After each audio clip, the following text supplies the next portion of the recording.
kami dari kelompok 3 praktikum listrik dan magnet dalam kehidupan akan melakukan praktikum terkait induksi elektromagnetik, yaitu di topik 10. Baik, adapun anggota dari kelompok 3 yang pertama Nur Anang Mahendra dengan 4 digit NIM akhir 1007. Kemudian yang kedua ada Carmila Sulistiani dengan 4 digit NIM akhir 1008. Dan yang ketiga ada Kayunisa Yantria dengan 4 digit NIM akhir 1009. Adapun tujuan dari praktikum ini adalah untuk mengetahui hubungan antara medan magnet, rangkaian listrik, dan gaya gerak listrik yang kaitannya dengan fenomena yang disebut induksi elektromagnetik. Adapun alat dan bahan yang digunakan, yang pertama ada PET interaktif simulasi menggunakan simulasi Faraday Electromagnetic Lab 2.07 dan juga menggunakan laptop atau HP dan alat tulis. Baik, di sini praktikum akan dipandu oleh 3 praktikan. Untuk praktikum topik 1 dan 2 akan dipandu oleh saya sendiri, Nur Anang Mahendra. Kemudian untuk topik ketiga akan dipandu oleh Kayunisa, dan untuk topik 4 dan 5 akan dipandu oleh Carmila. Baik, kita langsung saja untuk langkah kerja pada kegiatan pertama. Namun perlu diketahui bahwa kegiatan yang pertama ini terkait bermagnet yang kaitannya dengan induksi elektromagnetik itu akan dibagi menjadi 2 kegiatan. Adapun untuk langkah-langkahnya, yang pertama itu membuka PET interaktif simulasi menggunakan simulasi Faraday Electromagnetic Lab 2.07 atau dapat diakses melalui link yang tertera pada layar. Kemudian setelah sudah diklik, maka akan tampilannya seperti yang berada di sebelah kiri layar seperti ini. Kemudian yang selanjutnya adalah memilih menu bar magnet di bagian atas tampilan simulasi seperti ini. Kemudian untuk selanjutnya men-setting simulasi sesuai dengan desain kegiatan 1A, yaitu di bagian stack kita beri nilai 75%. Kemudian kita checklist di bagian see inside magnet, kemudian show fight dan show kompas. Setelah itu kita memvariasikan letak kompas di berbagai lokasi di sekitar batang magnet. Nah, untuk tabelnya sendiri seperti ini. Baik, untuk data yang pertama, ketika posisi magnet di sebelah sisi kanan yaitu kutub utara, sedangkan di sebelah sisi kiri adalah kutub selatan. Nah, untuk karena ini terbalik, maka untuk membaliknya kita klik bagian flip polarity seperti ini. Nah, kemudian kita letakkan kompas di depan kutub selatan magnet di bagian sini.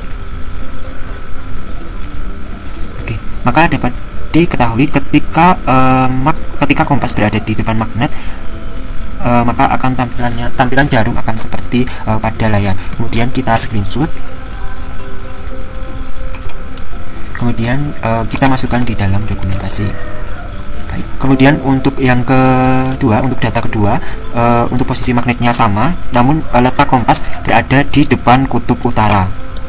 Kita geser kompasnya di depan kutub utara seperti ini. Dapat diketahui hasilnya seperti pada layar. Kemudian kita screenshot. Kemudian kita tempelkan ke bagian dokumentasi. Baik, untuk selanjutnya adalah ketika posisi magnet masih sama, namun posisi kompas berada di atas kutub selatan. Di atas kutub selatan seperti ini. Kemudian hasilnya adalah seperti ini. Kemudian kita screenshot.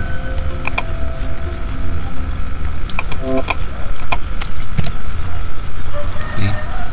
Nah, dari ketiga varian ini dapat diketahui bahwa jarum kompas yang berwarna merah akan selalu menunjuk ke kutub magnet yang berlawanan. Seperti ini dapat kita ketahui bahwa jarum dengan warna merah akan selalu menunjuk kutub selatan magnet, sedangkan untuk yang jarumnya putih pada kompas akan selalu menunjuk pada kutub utara magnet. Baik, kita akan lanjutkan praktikum ketika posisi magnet di mana di bagian sisi kanan itu kutub selatan dan di bagian sisi kiri yaitu kutub utara. Untuk kita balikan posisi magnet ini, kita klik flip polarity seperti ini. Nah, setelah seperti ini kemudian kita cari datanya ketika kompas diletakkan di depan kutub utara magnet seperti ini. maka hasilnya akan seperti ini, yang mana dapat diketahui bahwa jarum yang berwarna putih akan menunjuk kutub utara magnet. Kemudian kita masukkan dalam dokumentasi. Oke, untuk selanjutnya adalah ketika kompas diletakkan di depan kutub selatan magnet. Kita geser di sebelah sini. Nah, dapat diketahui ketika kompas berada di depan kutub magnet, kutub selatan magnet maksud saya, maka jarum kompas yang berwarna merah akan menunjuk ke arah selatan kutub magnet. Kemudian kita screenshot dan kita tempelkan di dokumentasi. Untuk data yang keenam atau yang terakhir, ketika kompas diletakkan di atas kutub selatan magnet. Seperti ini dapat diketahui ya teman-teman, maka jarum yang berwarna merah akan menunjuk ke kutub magnet selatan. Lalu kita screenshot, kemudian kita masukkan di dalam tabel pengamatan. Nah, karena sudah seluruhnya terisi, maka nanti kita tinggal menuliskan keadaan jarum kompas, di mana jarum berwarna merah arahnya kemana dan jarum berwarna putih arahnya kemana. Kemudian untuk kegiatan 1B terkait pengaruh peletakan pengukuran medan magnet terhadap nilai medan magnet yang terbaca. Nah, nanti kita akan mencari nilai medan magnet maksimal, kemudian nilai medan magnet minimal, kemudian nilai medan magnet pada sumbu X maksimal, kemudian nilai medan magnet pada sumbu X minimal, dan nilai medan magnet pada sumbu Y maksimal, serta nilai medan magnet pada sumbu Y minimal. Nah, untuk melakukan praktikum ini, posisi magnetnya di mana sisi kanan yaitu kutub utara dan sisi kiri yaitu kutub selatan magnet. Kemudian untuk mengetahui nilai medan magnetnya, kita perlu menceklis bagian show voltmeter. Maka akan muncul seperti ini alat untuk mengukur seberapa besar medan magnetnya dalam satuan Gauss. Oke. Untuk yang pertama, kita mencari nilai medan magnet maksimalnya. Oke, mungkin ini kita perbesar terlebih dahulu, kemudian kita gerakan hati-hati. Oke.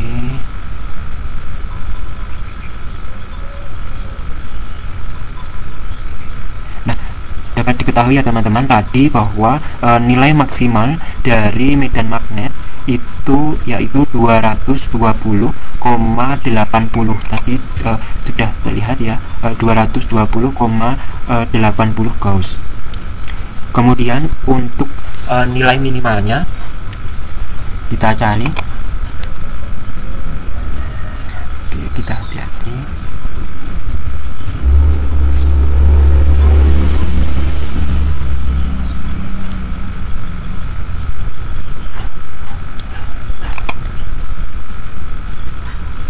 Nah, dapat diketahui bahwa nilai minimal dari medan magnet yang dapat terbaca oleh alat ukur yaitu senilai 0,02 Gauss yang letaknya di luar atau di bagian sisi yang jaraknya jauh dari magnet. Kemudian tadi dapat diketahui bahwa nilai medan magnet yang terbesar yaitu berada di tengah-tengah magnet.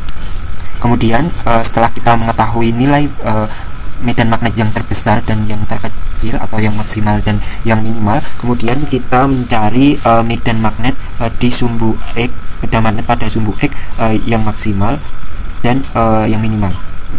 Baik, kita cari yang maksimal. Dan di bagian sini nilainya negatif, kemudian di sini nilainya puluhan, kemudian di sini nilainya negatif. Bagian medan magnet pada sumbu X, kemudian kita cek. Ternyata dapat diketahui bahwa medan magnet pada sumbu X akan bernilai maksimal ketika berada di bagian tengah batang magnet, yaitu dengan nilai maksimal yang diketahui yaitu 220,80 Gauss.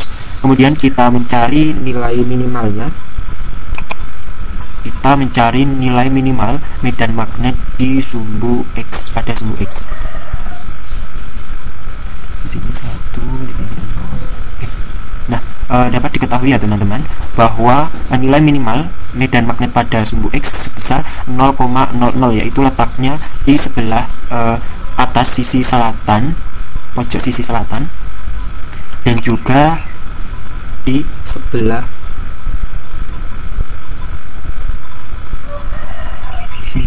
di sebelah bawah sisi kutub utara, dan juga di sebelah atas sisi kutub utara, dan juga di sebelah bawah sisi kutub selatan, dengan nilai yang dapat diketahui minimalnya adalah 0,00 Gauss. Kemudian setelah itu kita mencari nilai maksimal beda potensial, maksud saya nilai minimal medan magnet pada sumbu Y. Oke, kita gerakkan.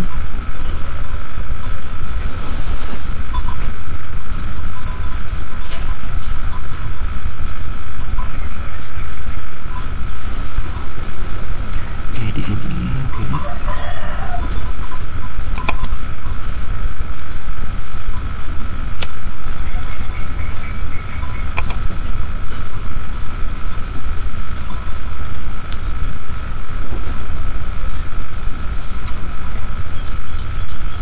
Di sini bernilai negatif, kemudian di sini bernilai positif. Oke, di sini negatif juga, di sini negatif juga.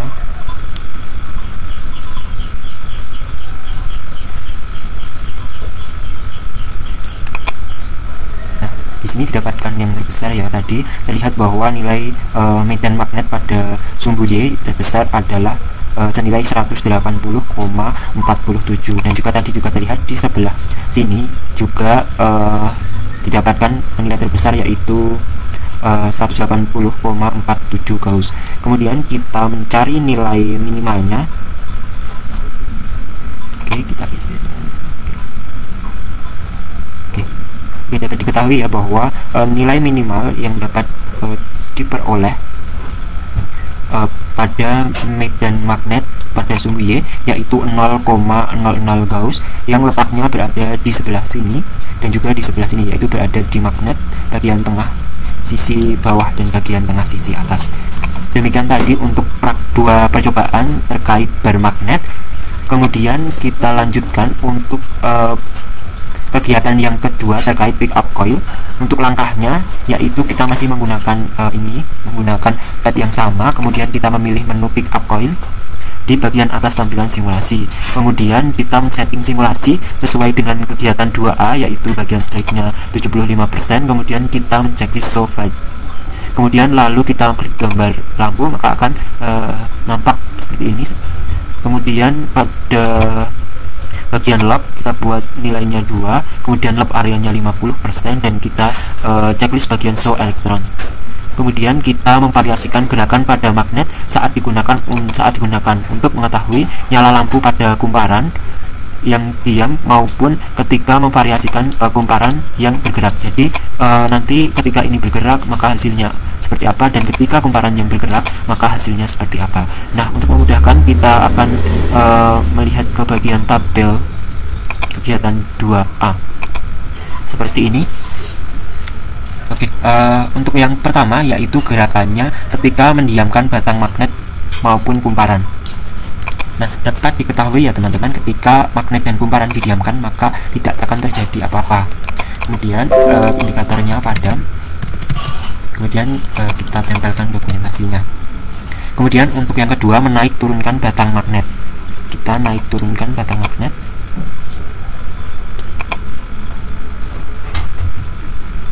Nah, seperti ini ya teman-teman, ketika batang magnet dinaik turunkan, yaitu redup.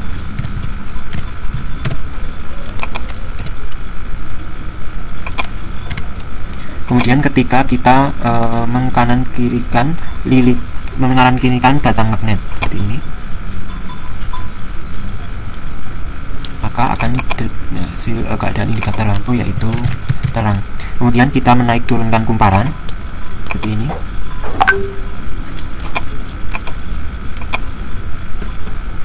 Maka dapat diketahui hasilnya adalah lampu menyala atau indikator lampu menyala namun redup.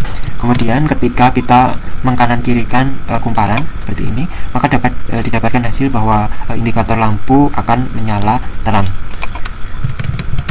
Oke, kemudian untuk kegiatan selanjutnya yaitu kegiatan 2B terkait pengaruh gerakan salah satu kutub magnet terhadap jarum voltage dengan custom simulasi.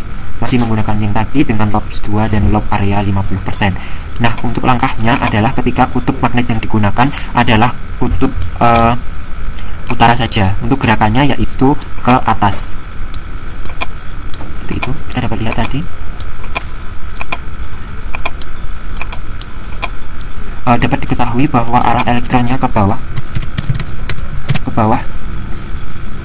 Oh iya, saya lupa. Untuk kegiatan 2B ini kita akan mengganti indikator menjadi indikator vortex seperti ini.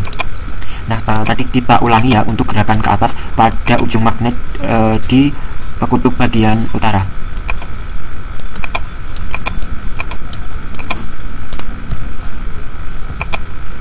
Nah, tadi dapat dilihat ya, ketika ini kita naikkan, maka arah elektron akan naik ke atas.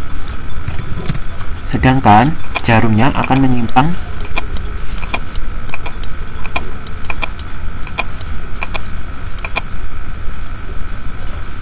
ke arah positif.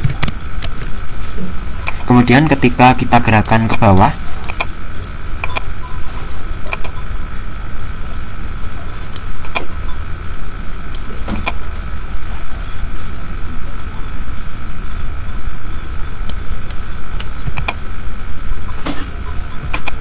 maka jarumnya akan menyimpang ke arah negatif. Sedangkan untuk aliran elektronnya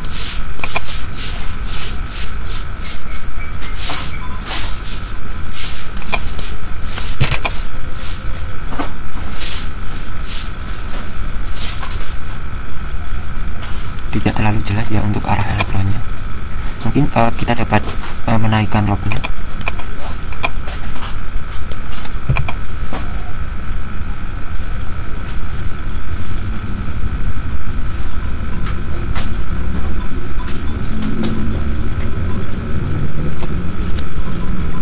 Tadi arah elektronnya adalah ke bawah. Kemudian untuk ketika digerakkan ke depan atau masuk, dapat diketahui ya, arah elektronnya ke bawah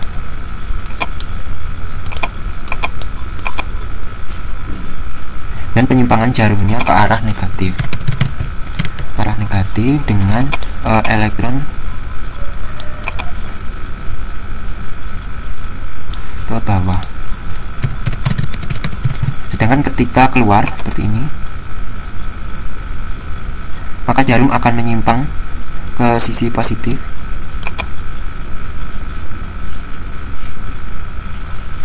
ke arah positif. Sedangkan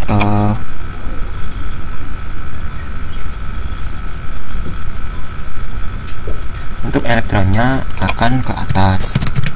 Kemudian ketika kita menggunakan kutub bagian selatan, ketika kita gerakan ke atas,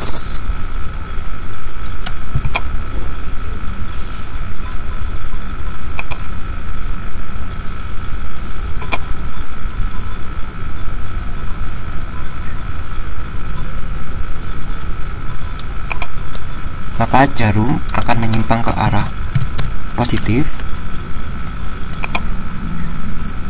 dan elektron ke arah atas.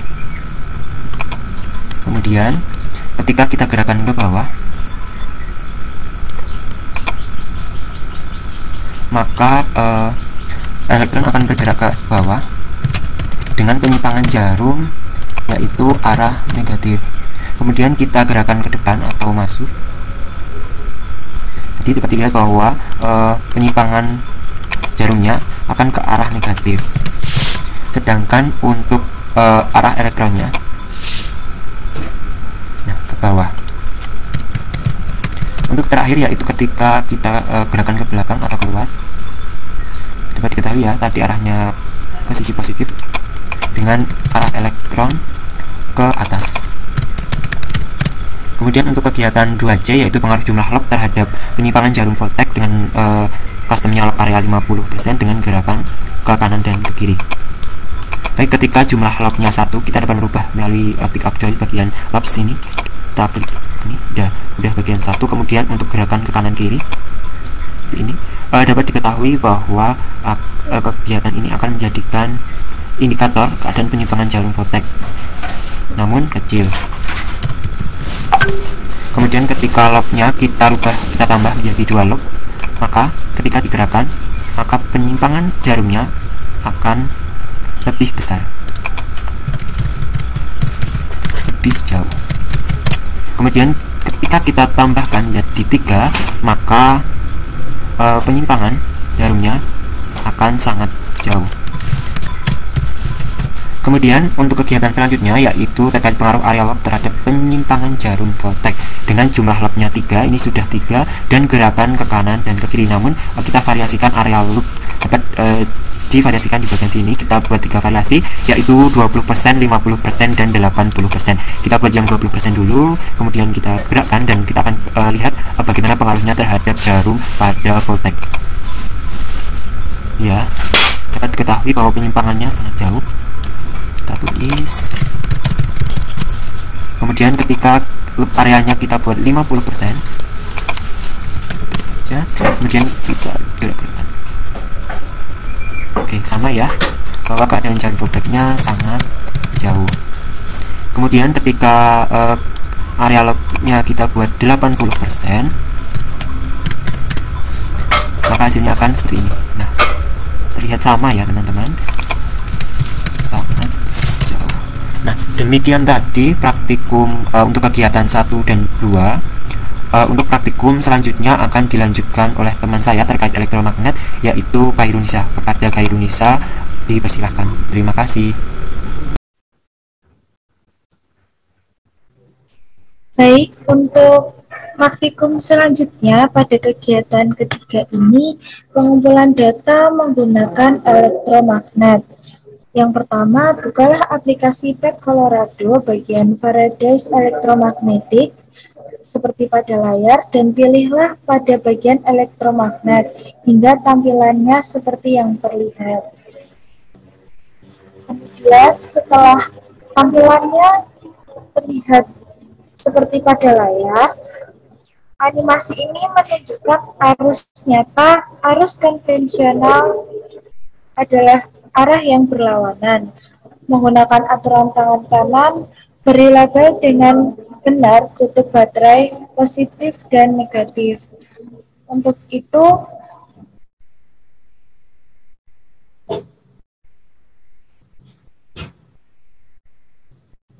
pada layar tersebut, kita dapat mengamati posisi baterai yang mana yang menunjukkan daerah kutub utara dan juga yang menunjukkan daerah kutub selatan. Kemudian kita juga bisa memposisikan baterai pada posisi 10 volt.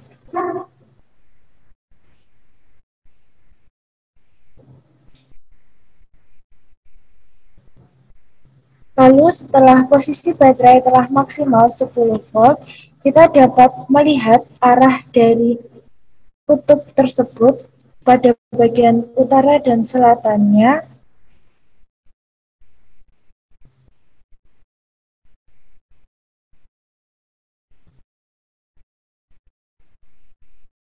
Kemudian kita dapat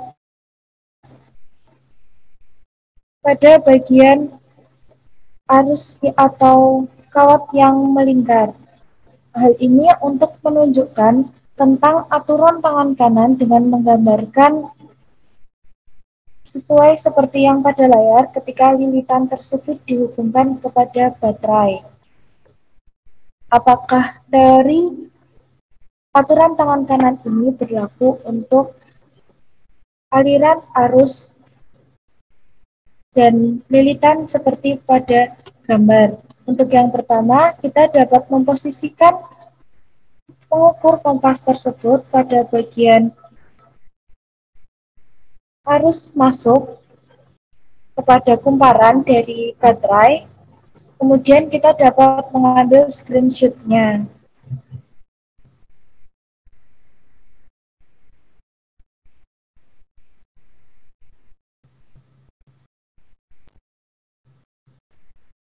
Kemudian kita juga harus mengambil gambar screenshot ketika pengukur magnet tersebut diposisikan pada sebelah kanan kumparan.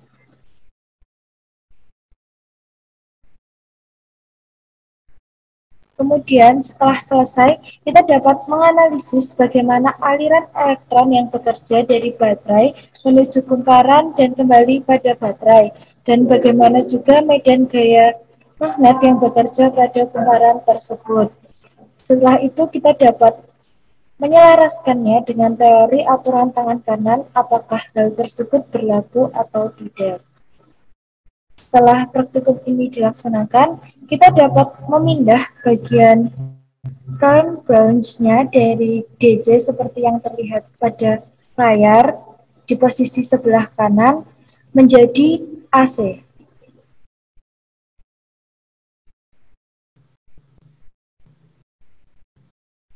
Dari posisi ini, pada tampilan AC atau current supply seperti pada layar, dapat terlihat tampilan seperti pada layar. Pada praktikum kali ini kita akan melihat bagaimana medan magnet dan aliran elektron setiap kali polaritas tersebut. Pada bagian ini, kita harus memperlambat pasukan arus AC dengan menggeser saklar frekuensi ke sebelah kiri hingga nominalnya menjadi 5%. Kemudian setelah nominal tersebut terlihat pada 5%, kita dapat melihat bagaimana medan magnet yang bekerja pada kumparan tersebut, apakah sudah terlihat bagian sisi kutub utara dan juga kutub selatannya. Kemudian apabila sudah terlihat jelas, kita dapat melakukan analisis bagaimana medan magnet dan juga aliran elektron yang bekerja. Dari percobaan ini, ketika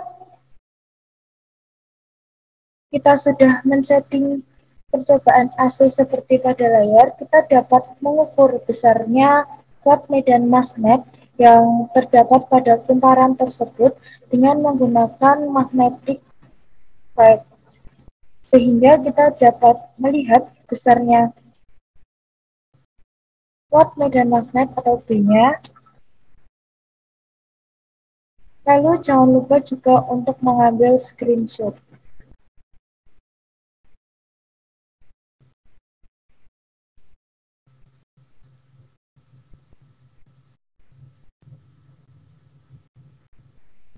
Kemudian setelah kita berhasil mengambil screenshot dan mengetahui berapa besarnya medan magnet yang terlihat pada kumparan tersebut, kegiatan 3 ini telah selesai dan kita dapat mengambil kesimpulan bahwa ketika percobaan ini diletakkan pada arus DC, bagian kiri negatif dan bagian kanan baterai adalah positif. Kemudian aliran elektronnya merupakan elektron diam dengan medan gayanya tidak ada. Dan ini sepenuhnya berbalik ketika percobaan dibuat sebagai AC.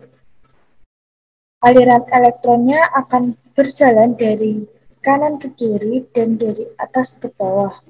Medan gayanya ada medan gaya seperti yang terlihat pada layar yang diukur dengan magnetic field. Kemudian untuk aliran elektronnya akan bergerak menyesuaikan arus listrik yang mengalir pada kumparan tersebut dengan medan gaya yang berubah mengikuti arus listrik yang mengalir. Dan nama gelombang dari percobaan AC ini yaitu gelombang elektromagnetik. Sekian kegiatan ketiga yang dapat saya pandu. Untuk kegiatan selanjutnya akan dipandu oleh Carmila Sulistiani. Silakan. Baik, saya akan memandu untuk kegiatan yang keempat. Untuk kegiatan yang keempat ini yaitu transformer. Langkah pertama yang kita lakukan memilih transformer pada bagian atas. Jika sudah, kita bisa memindahkan kumparan primer yang lebih kecil ke kiri.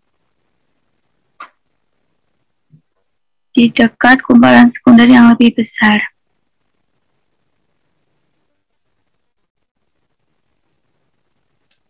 Dapat dilihat bahwa ada arus yang dihasilkan pada kumparan sekunder. Hal ini terjadi karena tidak terdapat perubahan flux magnetik pada konduktor tersebut.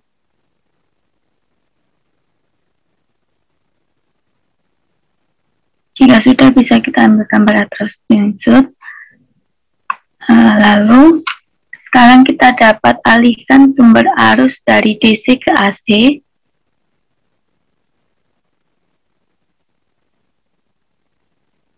Nah, dapat dilihat bahwa arus yang dibangkitkan pada kumparan sekunder, hal ini terjadi karena terdapat perubahan flux magnetik pada konduktor tersebut.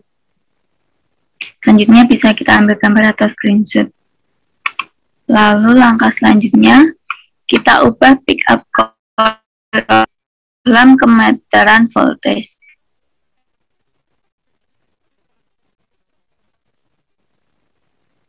Nah, sekarang kita ubah frekuensinya dari 5% hingga 100.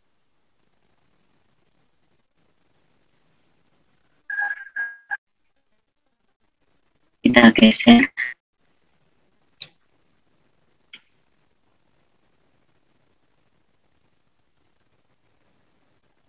Mohon maaf, bisa diulangi lagi? Sekarang kita ubah frekuensinya dari 5% ke 100%. Kita geser. Ya. Nah, dapat dilihat bahwa saat frekuensi arus yang dihasilkan sedikit, dan dengan meningkatnya frekuensi, maka arus juga akan meningkat. Bisa kita ambil gambar atau screenshot. Demikian percobaan keempat, saya coba kelima. Yang kelima yaitu generator. Kita memilih generator pada bagian atas terlebih dahulu. Jika sudah, kita bisa menyesuaikan aliran air pada saat pocket sehingga generator berputar pada 20 hingga 25 M.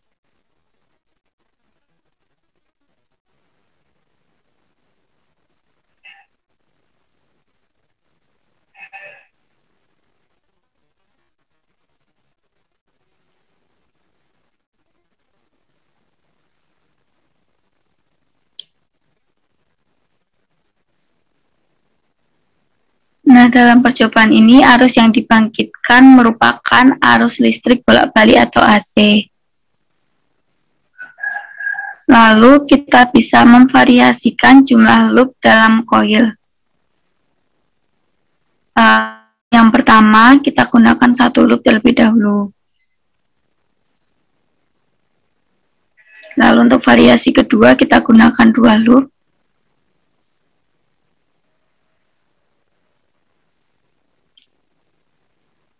Dan untuk variasi yang ketiga, kita gunakan 3 loop. Nah, dapat dilihat bahwa semakin banyak loop, maka arus yang dihasilkan akan semakin besar. Jika dipaparkan, 1 loop berarti kurang, 2 loop berarti cukup, dan 3 loop berarti besar. Lalu untuk kegiatan selanjutnya, magnet yang berputar disebut saktor. Jika aliran air berhenti dan mengalirkan alir listrik ke kumparan yang menyebabkan stator berputar, maka generator magnet permanen. Demikian percobaan kelima yaitu generator. Sekian praktikum dari kelompok kami. Bila ada salah kata, mohon maaf. Sekian, wassalamualaikum warahmatullahi wabarakatuh.